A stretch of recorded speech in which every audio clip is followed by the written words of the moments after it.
Pour comprendre l'absorption acoustique dans une pièce, il faut commencer par rappeler qu'il existe deux types de matériaux. Les matériaux réverbérants tels que le béton, le carrelage, les vitres, des matériaux plans et denses.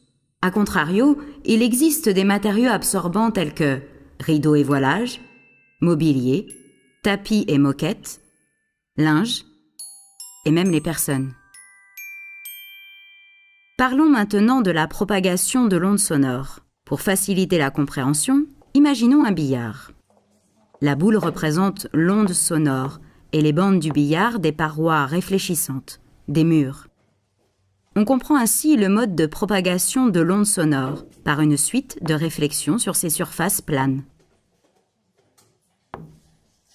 Imaginons maintenant la mise en place de matériaux absorbants représentés sur la vidéo par une serviette rouge. Le principe d'absorption de l'énergie de l'onde sonore est évident.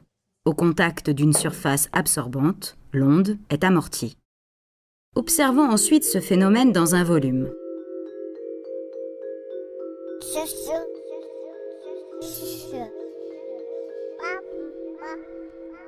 Lorsque plusieurs personnes émettent du bruit dans une pièce, la pression acoustique peut augmenter rapidement, en rendant la compréhension difficile, voire impossible.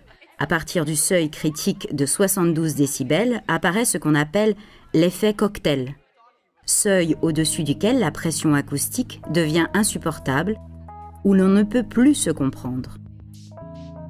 La mise en place de matériaux absorbants tant sur les murs qu'au plafond permet de limiter de façon impressionnante la pression acoustique ressentie, rendant l'espace chaleureux et agréable.